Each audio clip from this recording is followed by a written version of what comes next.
السلام علیکم ورحمۃ اللہ وبرکاتہ۔ لاکھوں کروڑوں کی السلام عقائد عالم حضرت محمد مصطفیٰ صلی اللہ علیہ وآلہ وسلم اور ان کے آل پر۔ اچھا ایسے ہے کہ کچھ اکثر شکایات دیکھنے کو ملتی ہیں کہ لوگ راستہ روک دیتے ہیں، لوگ چلنے والوں کے لیے دشواریاں پیدا کرتے ہیں۔ اکثر دیکھنے میں یہ آتا ہے کہ لوگوں نے سڑکوں کو بلاکیج کیا ہوتا ہے۔ یہ اکثر دیہاتوں کے اندر دیکھنے کو ملتا ہے، قصبہ جات کے اندر دیکھنے کو ملتا ہے کہ لوگ اپنی حدود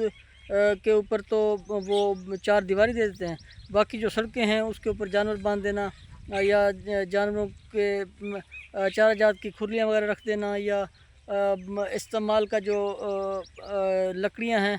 وہ رکھ دینی یا اس طرح کے کافی چیزیں وہ رکھ دیتے ہیں تاکہ آنے جانے والوں کے لیے مشکلات ہوں۔ تو اس حوالے سے ڈسکشن ہو رہی تھی، تو ہمارے ایک دوست ہیں جاننے والے، تو انہوں نے ایک واقعہ ہمیں سنایا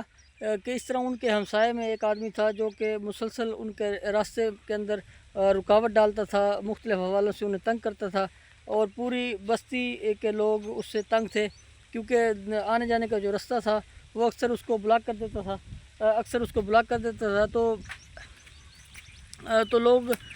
اس کو احتجاج نہیں کرتے تھے بلکہ چپ ہی رہتے تھے بھی اب اس سے کیا کہا جائے، ایک بزرگ آدمی ہے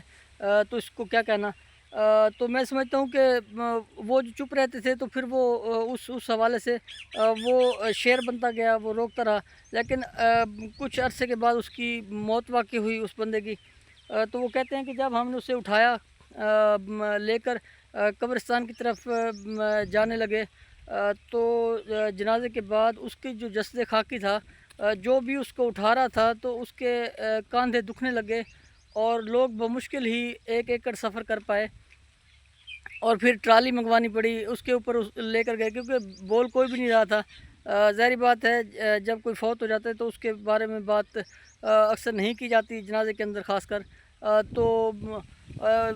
وہ بتا رہا تھا کہ وہ بندہ سلیم اینڈ سمارٹ تھا، اتنا ہیوی ویٹ بھی نہیں تھا کہ ہم کہیں کہ اس کا وزن بہت زیادہ تھا، تو اس وجہ سے وہ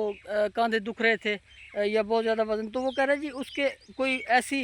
اللہ پاک کو ناپسندیدگی آئی ہے جس کی وجہ سے اس کا جو وزن تھا وہ بڑھ گیا تھا اور کوئی بھی اس کو اٹھانے کے لائق نہیں تھا کاندھوں پہ۔ تو وہ اکثر اس نے کہا جی جتنی بھی ہمارے ہاں فوتکیاں ہوتی ہیں تو ہم چارپائی کو ایسے ہی 4 لوگ یا 8 لوگ مل کے کندھوں پہ رکھ کے لے جاتے ہیں، چاہے وہ 1 کلومیٹر کی ڈسٹنس پہ ہو ہمارا قبرستان یا جتنے بھی ڈسٹنس پہ ہو تو ہم لے جاتے ہیں۔ تو انہوں نے کہا جی 1 ایکڑ بمشکل ہی لے پائے، پھر ہم نے گاڑی لی، ٹریکٹر ٹرالی، اور اس کے اوپر اس کو رکھا اور پھر لے گئے۔ تو میں سمجھتا ہوں کہ ہمیں اپنے جو اس طرح کے رویے ہیں راستہ روکنے والے، ان سے بچنا چاہیے کیونکہ اسلام بھی ہمیں اس چیز کی تاکید کرتا ہے کہ ہمیں راستہ نہیں روکنا چاہیے۔ تو جتنے بھی لوگ اس وقت میرا یہ ولاگ دیکھ رہے ہیں ان تمام سے گزارش ہے کہ اگر آپ لوگ اس طرح سے کسی بھی معاملے میں انوالو ہیں لوگوں کے لیے دشواری پیدا کرنے کے حوالے سے، تو اس کو ختم کریں کیونکہ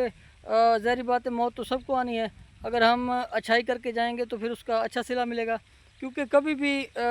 نماز کے بارے میں